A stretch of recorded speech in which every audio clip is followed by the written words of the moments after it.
ଜୟ ଜଗନ୍ନାଥ ଭାଇ ମାନେ ମୁଁ ଆସିଥିଲି ଭାଇ ପାଖକୁ ବୁଲିବାକୁ। ଭାଇ ଆମର କାମ କରୁଛନ୍ତି ବାଥରୁମ୍ ଭିତରେ ୱାରିଂ କରୁଛନ୍ତି। ପଚାରିଦେବା ଆମେ କେଉଁ ପଏଣ୍ଟ କେତେରେ ରହୁଛି ଆମେ ବି ଜାଣିବା ଟିକେ ଦରକାର। ଭାଇ ସେଇଟା କ'ଣ କରୁଛ? এইটা গিজরରୁ ୱାଲ୍ ମିକ୍ସଚରରୁ ଗିଜରକୁ ପଏଣ୍ଟ ଦିଆହବ।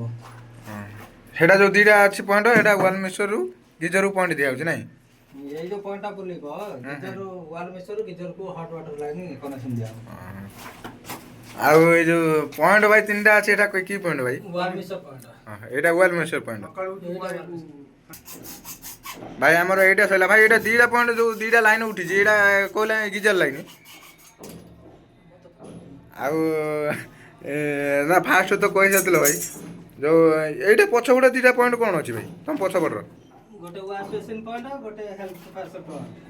ଏ ଯେଉଁ ହେଲ୍ପର ସେଟ୍ ପଏଣ୍ଟ କେତେରେ ଅଛି ଆଉ ଗିଜର ପଏଣ୍ଟ କେତେରେ ଅଛି? ନାଇଁ ଯେଉଁ ୱାଶ୍ ବେସିନ୍ ପଏଣ୍ଟ 600 ହାଇଟ୍ରେ ଅଛି। ୱାଶ୍ ବେସିନ୍ର ବି ସେଇ 600 ହାଇଟ୍ରେ ଅଛି। ଫ୍ଲୋରିଂ ତାର କନଫର୍ମ କରିନି ବୋଲି 600 ହାଇଟ୍ରେ ରଖାହେଇଛି।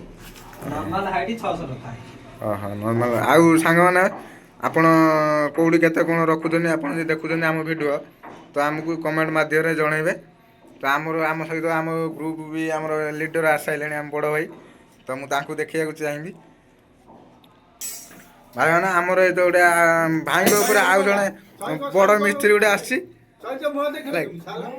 ବଡ଼ ମିସ୍ତ୍ରୀ ଆମର ଆସିଯାଇଛି ତ କରୁଛନ୍ତି।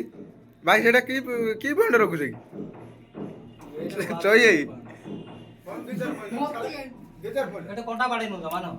ଆମର ଭାଇ ନାଜ କରି କିଛି କହୁନାହାନ୍ତି। ତାପରେ ଆମ ବଡ଼ ଭାଇ କହୁଥିଲେ ଆମ ବଡ଼ ଭାଇ ବି ଆସିସାରିଲେଣି ହେଲା କି। ଆମର ଦେଖନ୍ତୁ ଆମ ଲିଡ଼ର ବଡ଼ ଭାଇ। ତ ଏତିକିରୁ ଭାଇ ଆମେ ଏଣ୍ଡ କଲୁ। ଜୟ ଜଗନ୍ନାଥ ଫ୍ରେଣ୍ଡସ୍।